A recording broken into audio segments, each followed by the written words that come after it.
We're going to talk about the 10 costs associated with pre-construction when purchasing a home. The reason that I wanted to talk about this is because a lot of people don't know about the hidden cost of building a custom home. And so here we're going to talk about that so you know what it takes, the full package to build your home, not just the loan and not just how much the home builder is going to charge you, but all of the associated costs in pre-construction to build that house. So number one is purchasing the land. So you have to have money for the land, pay for the lot, whether it's in subdivision or rural, money for the land. Number two is the architect. So you're either going to have a draftsman or an architectural firm draw house plans. From there, it goes to an engineer. But the architect or the draftsman will actually draw the images, show you the elevation, which means how the house is going to look. They're going to design it for you. They're going to lay out the house, and they're going to give you the architectural details such as the type of siding, the type of roof. They're going to rearrange the rooms to your liking. They're going to give you the cabinet layout. They're going to give you the door layout. They're going to give you all of that information. And then once the architect is done, then the plans will go to the engineer, which is number 3 on the list.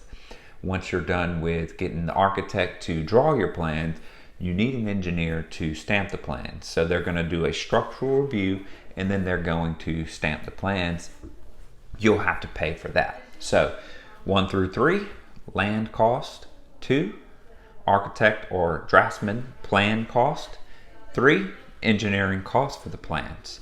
And then we move into number 4, which is obtaining the necessary approvals via planning and zoning. So there's a small fee. I know locally it's $25. It can go up to $100, but you have to pay planning and zoning to review the plans and do a site plan review for you to make sure that what you're building is correct. So number 4 is planning and zoning, and planning and zoning just reviews to make sure that you are building. So if you're in a subdivision, the HOA is going to have to take a look and make sure that it's architecturally matches the rest of the subdivision. But the county or city, the municipality, has a planning and zoning department. And what they're going to make sure is that you're building within the parameters of your lot or your land. So there are certain setbacks, there are certain rules. Are you building close to the water? Elevation requirements, all those types of things planning and zoning is going to review and take a look at. From planning and zoning, they're going to kick it over to the building department. So once they've approved it, they'll kick it over to the building department, and the building department will take a look. They will review the plans, review the notes from planning and zoning, and make sure that it's engineered correctly. And they're going to call out anything that they see that could be an issue. And if there are no issues, then the building department will issue the permit. Well, you have to pay planning and zoning, and you have to pay the building department for the permit. From there, we move to number 5. Now, this is the site preparation. So you're going to have somebody come in, and if you're buying a nice level lot in a subdivision, there's less site work. They may just have to scrape topsoil and prepare the lot. If you buy a piece of property that's more rural or has trees, so there's a lot of different factors that go into the site prep. Is your lot level? Is it on a hill? What is it going to take to actually get the site prepared? Removing of trees, removing of roots, grinding of stumps, clearing the lot, all of those types of things matter, and that's a part of site prep. You'll have to write a check for site prep. Again, that's another associated cost in pre-construction. That's number 5, site prep. Number 6 is your utility connections. As the homeowner, you're going to have to pay for water, and you're going to have to pay for sewer, and then you're going to have to pay the electrical company to come in and establish an electrical connection, put in a power box at the road or on the lot somewhere. You're going to have to pay for that service. So that's another out-of-pocket expense during pre-construction. From number 6, you move to number 7, which is optional but highly recommended, and that's soil testing. And that's where you will get a company to come out, and they will actually bore and take samples of the soil to let you know what type of ground that you're building on. And the reason that that's important is for settling factors, and it's definitely important to get a soil sample to know what type of soil, how is it compact, does it need to be compacted even more, different things like that. So getting a soil sample is important. That's number 7. That one is optional, but it definitely is something that you should do. I recommend that you do it. And so number 7 again is on the homeowner. They have to pay that. That is an out-of-pocket expense. Then we move to number 8, which is surveying. So it's important to, after you buy a piece of property, to get a survey done. And then what they're going to have to do, they're going to come out and they're going to stake out the property lines. And then they're going to take and those drawings that you've got done, they're going to transpose the house footprint onto your lot. That way the planning and zoning and building department and anybody else concerned can clearly see where the house is going to sit in relation to the lot. And that's how you're going to dictate where your setbacks are. Are you in the setbacks? Are you way clear of your setbacks? So that survey is super important, and that is another associated cost with building a home. Pre-construction wise, number 9 is environmental assessments. So we have built a home that had wetlands in the back, and we had to get environmental management, the Department of Environmental Management, involved.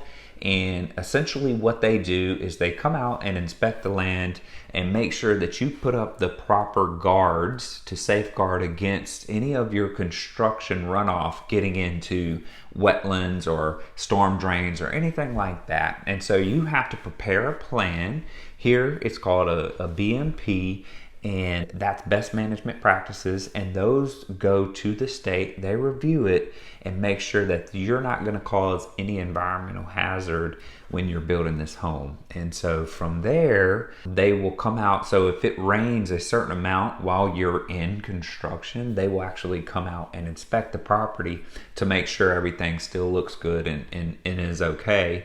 And this will happen the entire duration of the build until you get the runoff managed, which means you've put down the landscaping and there is no more red dirt or anything construction wise that could get in the way. Number 10 is the actual insurance. So insurance would be builder's risk insurance. Builder's risk insurance is where you are insuring the construction, the process of construction. So here on the Gulf Coast, we have storms. So if it's, let's say, summer season or hurricane season, and you're in the middle of building your home, and then a hurricane comes through and damages this or knocks the entire thing down, that builder's risk insurance makes sure that the builder who has been paid up to the point of wherever they were in the build, that, and then the hurricane came and knocked it down, this just reimburses you so you can get back to that point. And that's what the builder's risk policy is for, is to ensure that if anything happens during the build, that you have insurance against it and that you can build that back to where it needs to be. Finally, some cities charge an impact fee. Around here, a couple of the municipalities charge a 1% impact fee. Not everybody does, but most cities, I believe, and most town cities, municipalities are starting to charge an impact fee. And what that is they are now charging for the fire department, the utility department. They're assessing a fee because when you move into a town or a city, you're tying into all of those services. And so as the population grows, the amount of people it takes to run those services increases. So that impact fee ensures that you putting a new home within that population base is being served properly. So essentially you're paying upfront for back-end services, the fire department, the utility department, and those things. So that's usually what an impact fee is for. And those around here locally, they're 1%. So 1% of the contract. So say for instance, you have a $500,000 build, $500,000 build, that 1% would be $5,000. And that is a pre-construction fee that the homeowner is responsible for. So I know we said we were gonna talk about the 10 pre-construction fees, but it actually came out to 11 when you add the impact fee. And sometimes a homeowner doesn't realize how much it actually costs aside from the construction loan to build a home. So we wanted to give you an idea of all of the pre-construction steps and costs associated with those that the homeowner typically will pay out of pocket before even breaking ground on their house. So thanks, and we'll see you next time.